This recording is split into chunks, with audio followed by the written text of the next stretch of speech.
Okay, guys, so what we are looking at here is what do you actually need to run Fortnite playably and competitively in today's hardware market. Hardware prices have fallen like a rock over the past 2 or 3 months, and you can get what was a fairly decent amount of computer just a few months ago for dirt cheap. So this is from the perspective of me as a dealer. I can't compare these to, the friend deal. Your friend offers you a heck of a deal. That's always going to be your best bet. But if you're on the open market, I firmly believe that this system is probably the baseline. It's exactly the amount of system that you need to be able to run Fortnite enjoyably and competitively. As you can see, the video looks decent. It's not crazy good, but it looks decent. And it's decent, it's crisp, and it's a decent frame rate. It's the frame rate necessary. I generally tend to say anything over 100 FPS is going to give you a system that isn't going to leave you at a dramatic competitive advantage. I'm sorry, competitive disadvantage, as it were. I've gamed on systems, and I have in my possession right now systems that'll run it from what you see here. As of this moment, this is the lowest performing system that I have in my possession, and I probably won't be building anything lower than this. There comes a point of diminishing returns where I just don't make enough money for the amount of time I have to put in. But on the open market, you should be able to find a system like this for anywhere from $200 to $400. Sellers like myself are going to sell from the mid to high range because I put the time in to do these tests, to do a proper build, proper cable management, all that kind of thing. If you go buy this from somebody who just says, old computer, this was my kid's, he upgraded, you may find something as cheap as $150, $200. You're going to have to do your own assembly, your own troubleshooting, if there's anything wrong with it under those circumstances. But certainly options are out there. And as you can see, so I'm going to play it through in just a second, but yeah, like I said, this is a 3.5 gigahertz i5 4690K with 16 gigs of RAM and a 4 gig Nvidia Geforce GTX980. And this is obviously the non-TI version. Actually, the TI version is a heck of a card even today. But so let's get to the game. And actually, you know what? I'll keep the audio running. I'm gonna give a little bit of game audio here. But you'll see the areas where a system like this is a little weaker. Right now, it's running fine. On lower end systems like this, the frame rate tends to vary quite a bit more dramatically than higher end systems.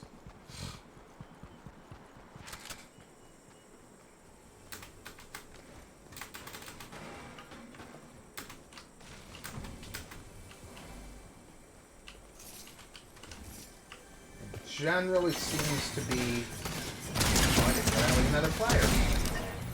I thought that was an automated. That's funny.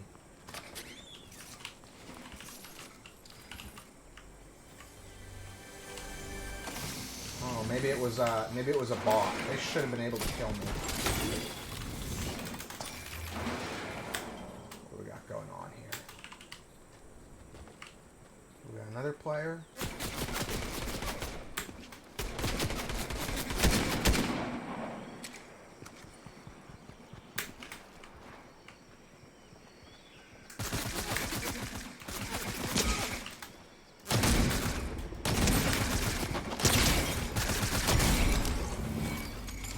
So, as you can see, I'm definitely not at any sort of competitive disadvantage here. I think that was a real player. I don't know for certain, but I think that was a real player. The first one I'm a little iffy on. Somebody's gonna come up here and ruin my party. Maybe not.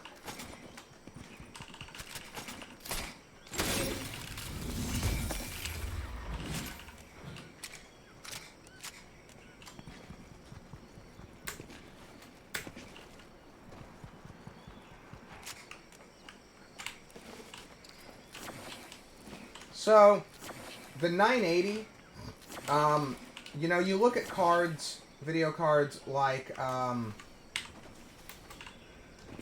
probably the RX 580 is going to perform pretty close. If you get that's the AMD RX 580. Everybody thinks it's a heck of a card, but it's actually a slow card that was given importance by mining. It was never a good card, but it's several generations newer than the 980, so it shouldn't be a fair comparison, but... Oh, come on, give me my bullets. Oh, I didn't know I had the purple one. I thought I had the blue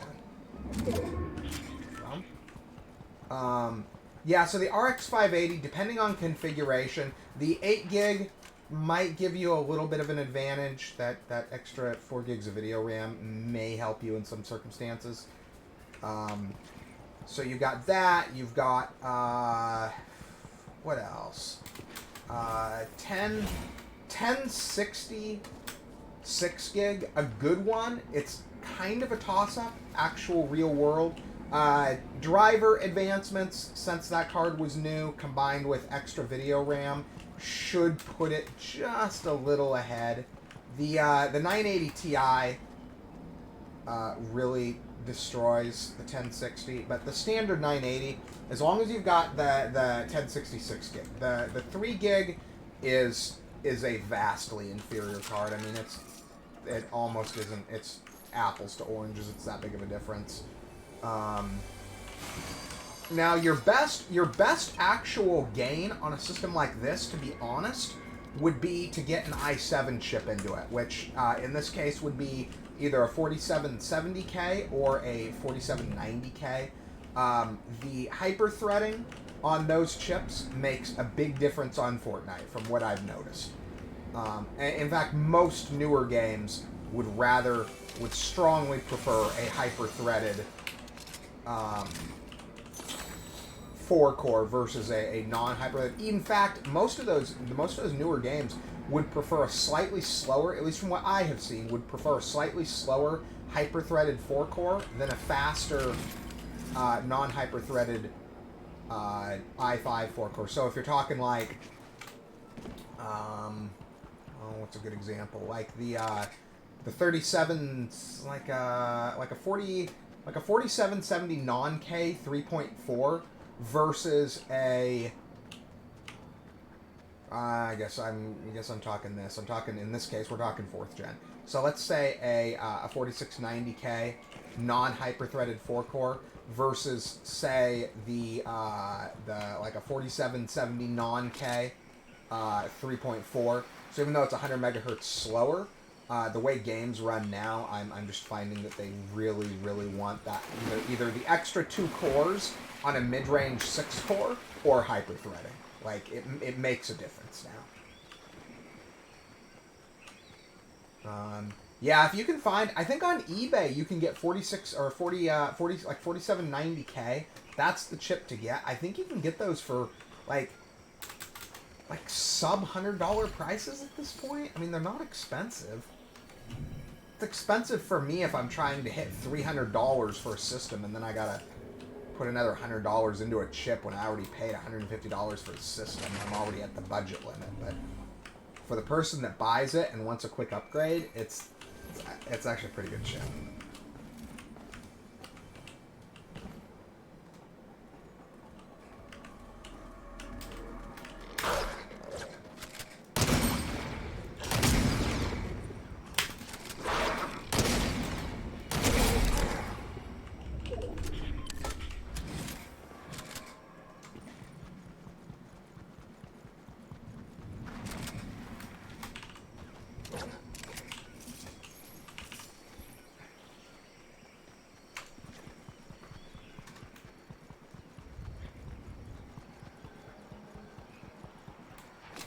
Definitely you're going to want 16 gigs of RAM.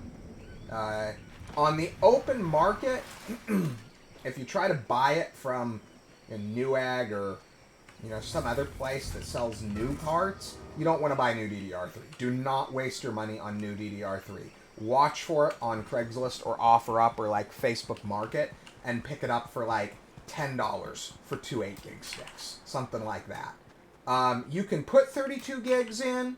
None of these games are going to have any benefit from 32 gigs.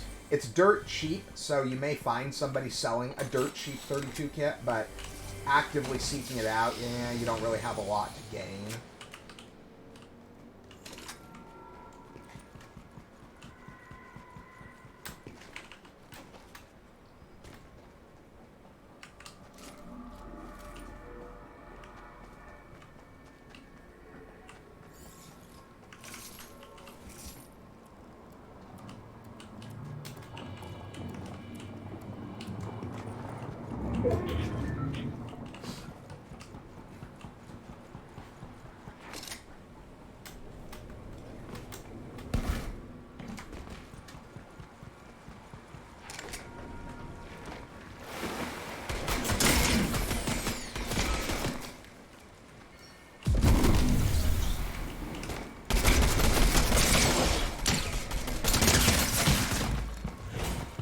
Oh yeah, that guy didn't think I was going to be able to shoot back.